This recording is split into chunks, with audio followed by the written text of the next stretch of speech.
Gloire soit rendue à notre Seigneur. Nous disons merci à Dieu parce que ce n'est que lui, effectivement, qui nous donne l'être et mouvement.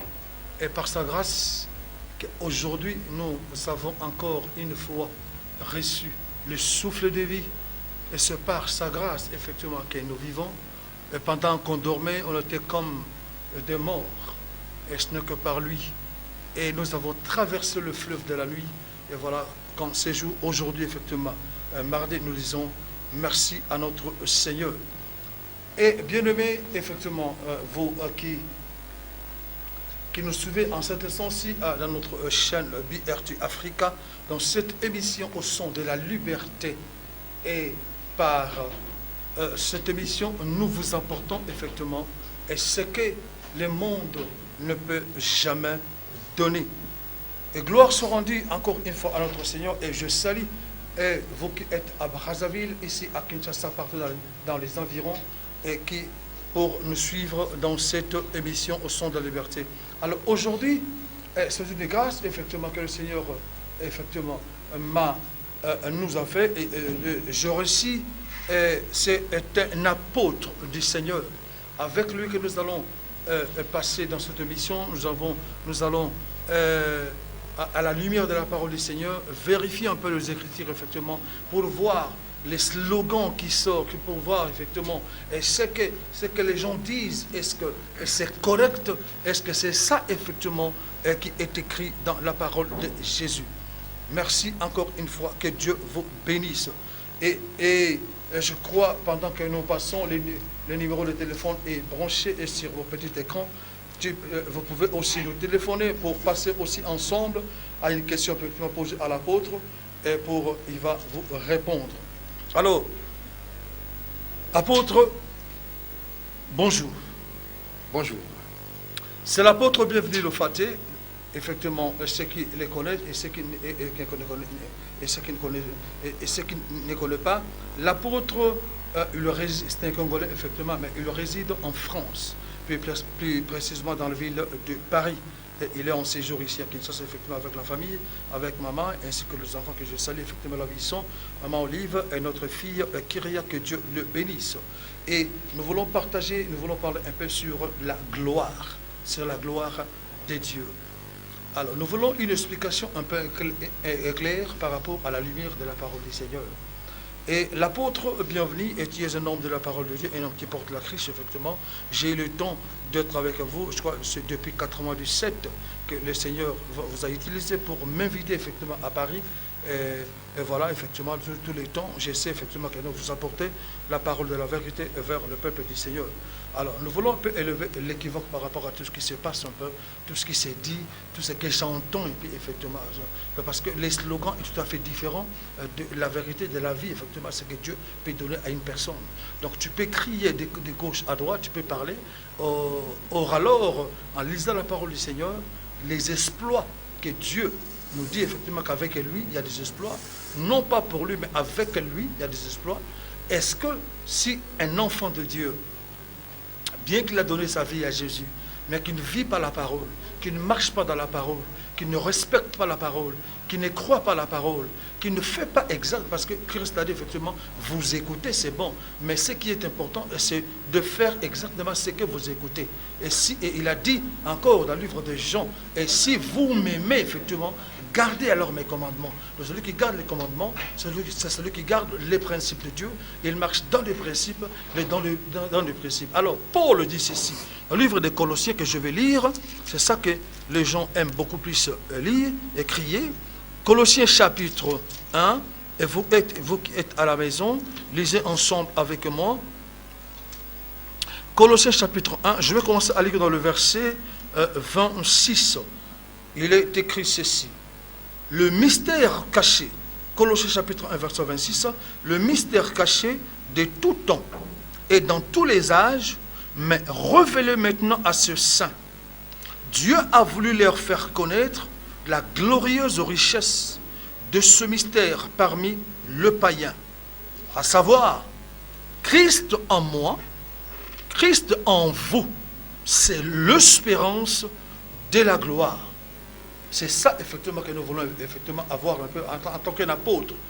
hein, un apôtre, tu es celui qui place, qui parle dans le cœur, qui établit effectivement dans le cœur, qui construit la maison dans le cœur, qui ramène les gens effectivement dans le droit chemin, dans la véracité, parce qu'effectivement, comme il est écrit, nous sommes fondés, nous sommes sur le fondement des prophètes et des apôtres, et le Christ qui est la pierre principale. Alors, il y a beaucoup de slogans qui se disent, des gens crient, ils parlent, et tout cela.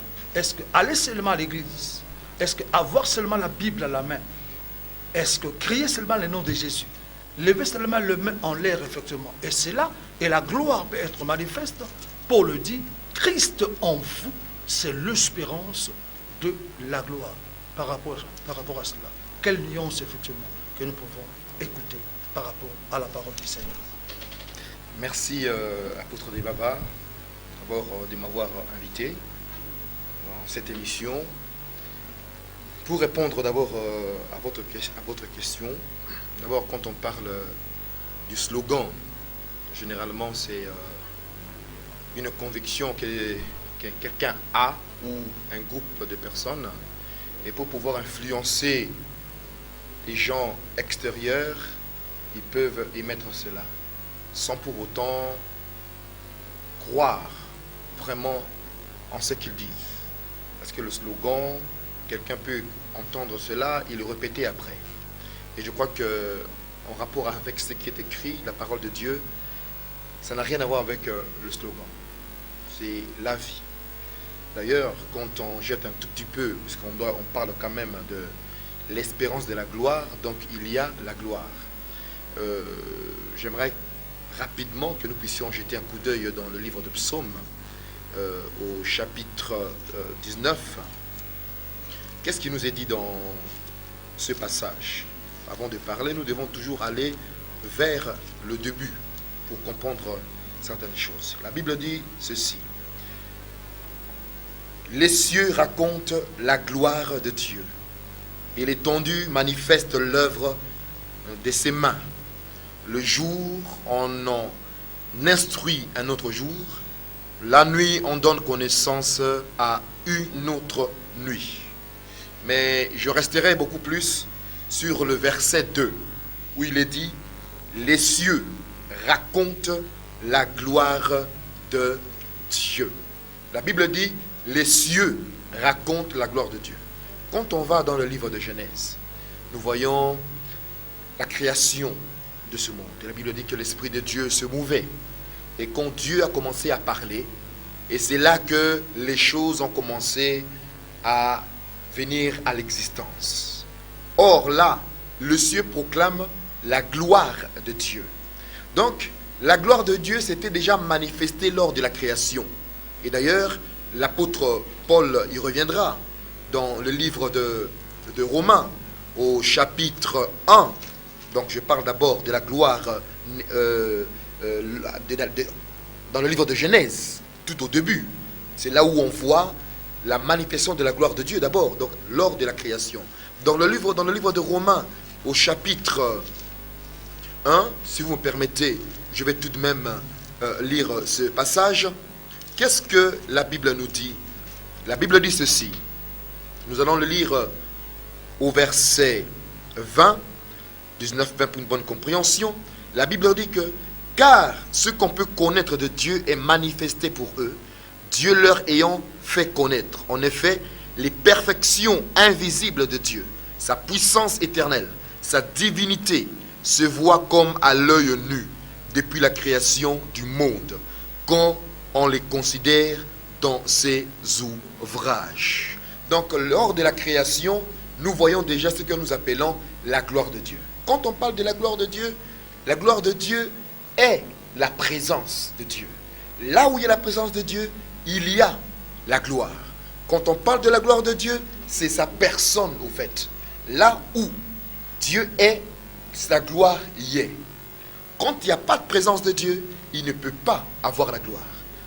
Nous revenons un tout petit peu sur ce passage que nous avons lu tout à l'heure, où il est dit que Christ en nous, c'est l'espérance de la gloire.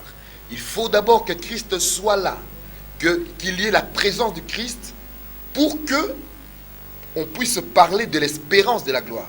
Parce que la gloire est dans la personne même de Dieu. Ça, c'est déjà la première chose que nous devons comprendre. Donc, quelqu'un qui fait de ce verset un slogan, ce n'est que la parole simple, ce n'est que la pensée, une pensée profonde d'une personne, sans pour autant qu'il y ait la personne qui dégage cette gloire-là. C'est-à-dire, il saisit simplement le verset, mais l'auteur du verset n'est pas. Ça, nous pouvons le dire, c'est un slogan. Donc, si ce passage devient un slogan, c'est-à-dire, c'était comme un perroquet, il écoute et il répète exactement ce qu'il écoute. Donc, au fait, en réalité, il n'y a pas de gloire, ce n'est qu'une parole dite verbalement. Bon, maintenant, quant à la véritable gloire de Dieu, il faut d'abord qu'il y ait la personne de Christ. Je parlais de la création. La Bible dit que tout a été créé par lui. Donc, nous voyons que Christ est même le centre, le point culminant de la manifestation de la gloire. Excusez, apôtre, effectivement. Donc, et par rapport à cela,